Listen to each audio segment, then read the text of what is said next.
I still remember the exact moment I realised that I don't like people. It was a drizzly July afternoon in 1986. I was halfway up a slide in a play area on Great Orme.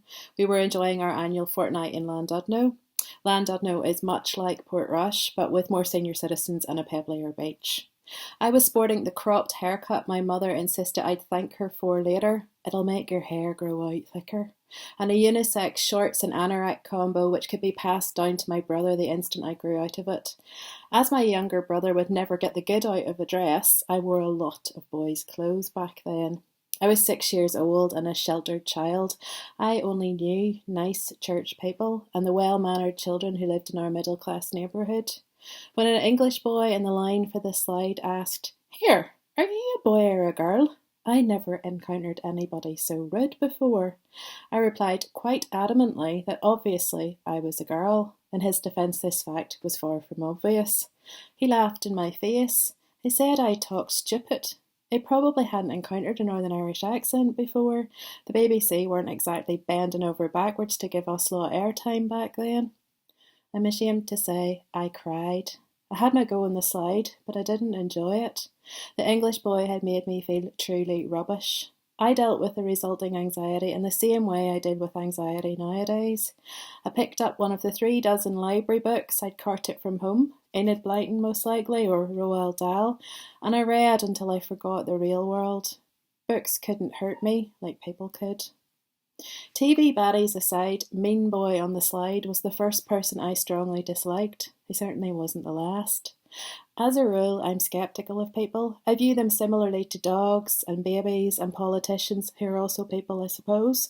There are a few individual dogs I've grown fond of. They've proved their worth over time, but as a species, I think they're overrated. As with dogs, so with people. It takes a while for me to come round to them. I can adopt a sociable demeanour when I'm out in public. Gone are the days when it was acceptable for riders to thunder obnoxiously about the place. I'm perfectly capable of conversing with people. I can even be charming if I concentrate. But at the back of my head, I'm usually thinking, I wish these people would shuffle on so I can be by myself again. Sometimes I'm anxious to get back to my writing desk.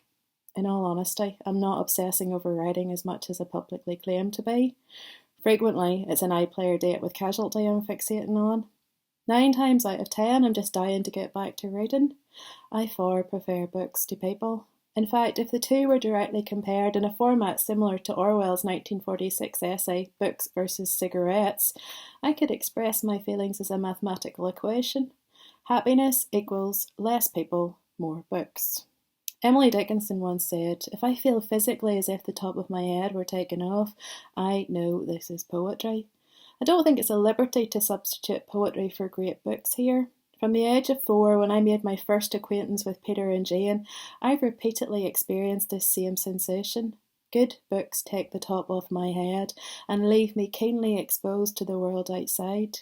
I have to admit that people are also capable of turning a worldview upside down. I've had friendships, conversations and encounters which have been nothing short of transformational. But the routine plod of human connection, all those weather chats, 10-second shopping exchanges and emoji-laden texts, have proven less likely to peel my head open than an hour spent with a book.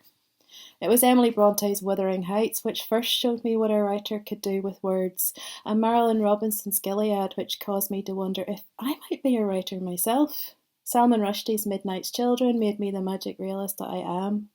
In between, there were thousands of other books which shaped me in less significant ways. It's rare for me to encounter a book which doesn't leave me a little change. George Saunders, who is my favourite non-dead writer, writes in an essay about Kurt Vonnegut, one of my favourite dead writers, "I began to understand art as a kind of black box the reader enters. He enters in one state of mind and exits in another." I wholeheartedly agree. Books almost always impact the reader. Even a poorly written book will usually provoke a reaction, although that reaction might be negative. I wish I could say the same about people. Most conversations are utterly forgettable. Each explosive, life-changing, mind-altering encounter is sandwiched between a lot of bland. Comparing books to people is a bit unfair. After all, a book is a condensed, undiluted serving of thought, edited and packaged for consumption. For the most part, we tend to encounter people in their natural, unpolished state. Comparing books to people is a bit like drawing a comparison between Usain Bolt and a Saturday morning park runner dragging himself around Victoria Park. Both have potential to be impressive, also inspiring. Bolt is more likely to consistently blow your socks off. He's purpose-built and trained for it. Nevertheless, I thought it might be fun to indulge my antisocial side in a brief comparison between books and people. I'll state my bias from the outset. I'd pick books over people most days of the week. I have previous form. I once lied my way out of a hen-do to spend the weekend in bed with a little life, and when Sarah Maitland's A Book of Silence sunk its teeth into me, I couldn't bear the idea of a noisy office, faked the flu and stayed home from work. There was also the summer we drove to France, and I missed all the sights along the way. An errant librarian had filed Martin Amos's The Rachel papers in the children's section, and my 12-year-old mind was too preoccupied to take any interest in the cathedrals and chateaux we were driving past. I'll begin by examining what books do best, and how they consistently trump people in these roles. I'm not for a second suggesting a person couldn't meet your needs when it comes to the qualities we look for in books. However, a book is an immutable thing. People are fickle and capricious. They have a nasty habit of changing. Frequently, they have bad days. Perhaps this is a good place to start. I choose books over people because a book is a stable entity. I can flick through my carefully ordered bookshelves and find Angela Carter's Wise Children sitting in the C-section between Kieran Carson and Raymond Carver, right where I left her 3 years ago. I can also say with some certainty that the bell jar still opens with the incredible sentence, "It was a queer, sultry summer, the summer they electrocuted the Rosenbergs, and I didn't know what I was doing in New York." Because Sylvia Plath's not in a position to take her words back or change the way she presents her ideas. There's something comforting in the realisation that books, unlike people, aren't subject to change. I first encountered Dracula, Eureka Street and Toni Morrison's Beloved in the late 90s as an undergrad. I've reread them several times since and found the text unaltered, though each felt like a different book. Virginia Woolf sums this strange paradox up when she writes, "Life wells up and alters and adds. Even things in a bookcase change if they are alive. We find ourselves wanting to meet them again and again. We find them altered." It's not actually the books which change. Our perception of what they're saying evolves as life experiences filters and adds nuances to our readings. In human relationships, both parties are subject to change. Therefore, there are always two variables. I find books less disorientating, or perhaps a little easier to navigate, knowing it's always me who's changed. My new perspective is simply casting fresh light on words set in stone. Books also offer the reader an escape route. Much has been made of fiction's ability to transport us into other magical realms. I might be a magic realist, but I'm a realist first, and rarely give the magical more than a passing nod. Even as a child, I wasn't interested in traipsing through the wardrobe into Narnia, or venturing up the faraway tree. I preferred News Round to the cartoons on the other side. Magic bored me. I had no time for fantasy, which is not to say my reading tastes weren't escapist. I believe that reading fiction of any kind is an act of radical empathy. It involves surrendering part of your own reality. It doesn't matter whether you're following the adventures of Bilbo Baggins or Miss Jane Brodie, you're temporarily occupying another's shoes, seeing the world from their perspective, and in doing so, escaping your own. I love the way the American poet Lauren Brown Lavoie describes her best reading days. Sometimes, when I'm reading a good book and I'm under a blanket and no one's trying to talk to me, I forget that I'm reading.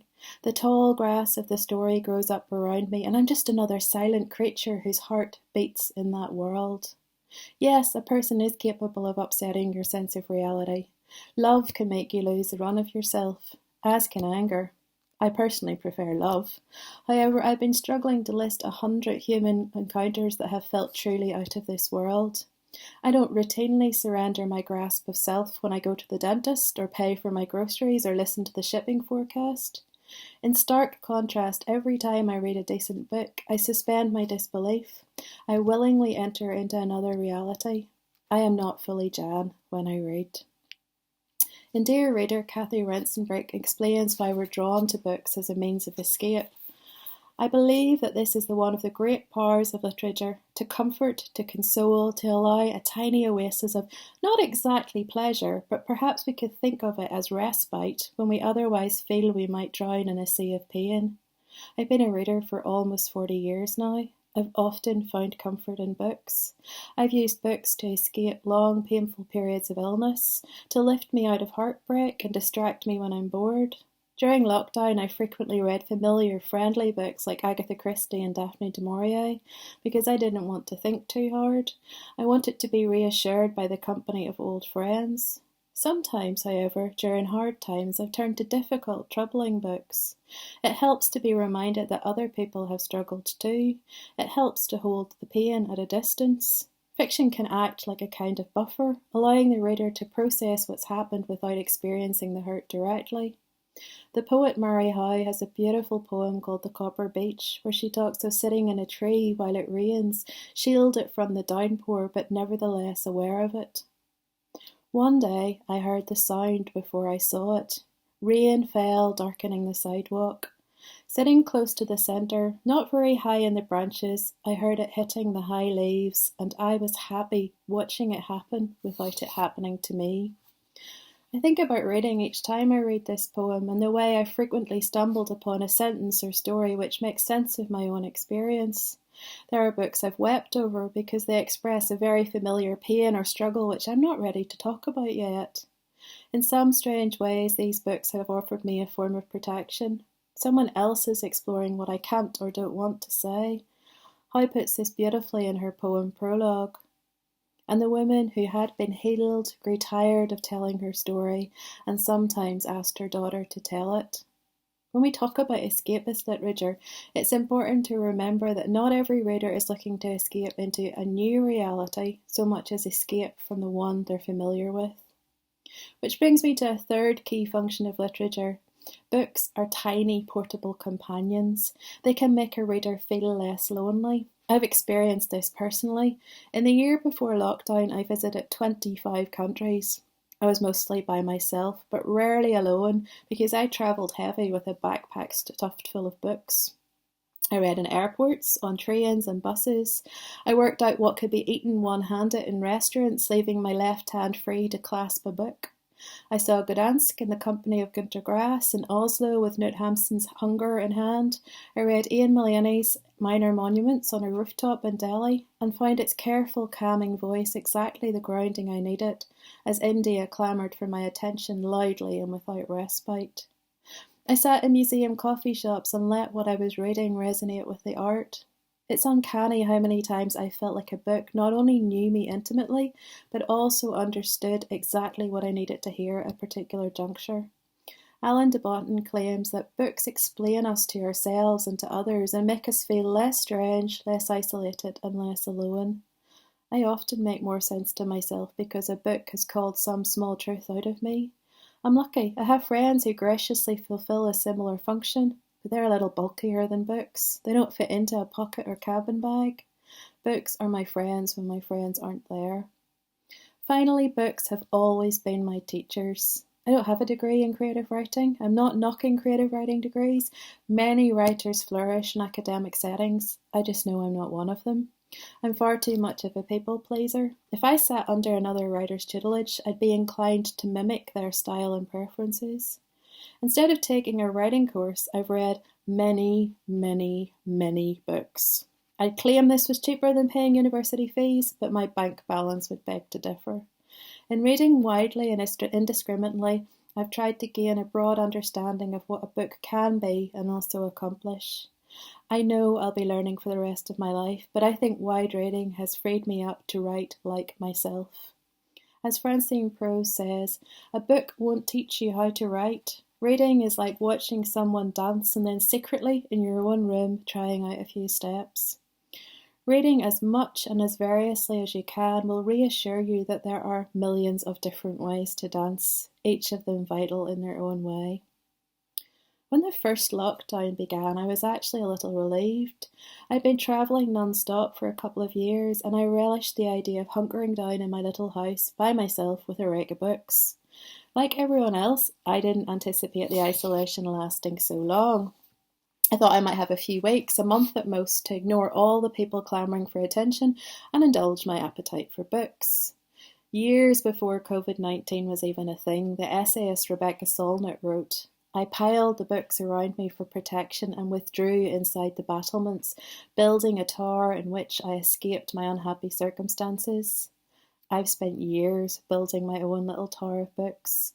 I live in a 2-up, 2-down terrace with almost 3,000 books. The walls are lined with bulging bookcases. Books sit in wobbly stacks on the floor. They overrun the kitchen table where I now eat, work, and socialise. I'm in danger of becoming one of those crazy hoarders. I fear I'll eventually suffocate beneath a toppled over to-be-read pile. Just last week, my window cleaner, who peeks into my living room once a fortnight, asked if the books weren't getting a bit out of control. At a conservative estimate, I'd say my house was approximately 70% books. I'd recommend The Ascetic. Not only does it lend an intellectual vibe, books are a brilliant form of insulation. And as Solnit says, they're comforting. I feel safer knowing my house is almost entirely built of books. The first few months of lockdown were great with my books. I know lots of people struggled. I also had my wobbly days, but for the most part, I didn't miss people. I was quite content to rest and gorge on lovely books. I radically rescheduled my working day. Out went almost all human interaction. Instead, I introduced a morning half-hour of pacing round the living room floor with a book in front of my nose. I ate my meals with books. I took naps with books. I scheduled an hour on the sofa each afternoon with a mug of tea and a non-fiction book. I read last thing at night, and frequently, when my insomnia was playing up, read through the wee small hours in a desperate attempt to get back to sleep. I read 320 books last year, everything from Madame Bovary to an illustrated history of the static caravan. I'm not sure whether I read as a coping mechanism or to take advantage of the fallow year, but by midsummer I was East Belfast's answer to Dahl's Matilda, or maybe the book-devouring robot of the Short Circuit movies. All I really did was read.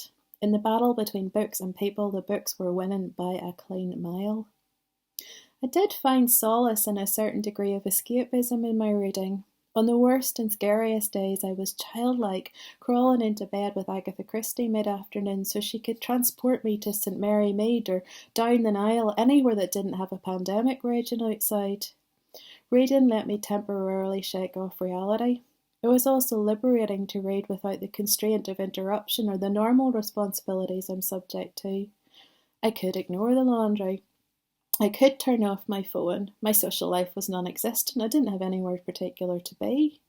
I tackled books I'd always meant to get round to and read much more non-fiction than I usually read. I found my reading experience altered in a way I find hard to pinpoint. I think my head was cleaner because it wasn't so preoccupied or peopled, and this not only afforded me room to mull over interesting ideas, it also allowed the part of me where my creativity lies to resonate with others' thinking. George Saunders, musing on Slaughterhouse-Five, writes, "Something in me rose to the truth in it."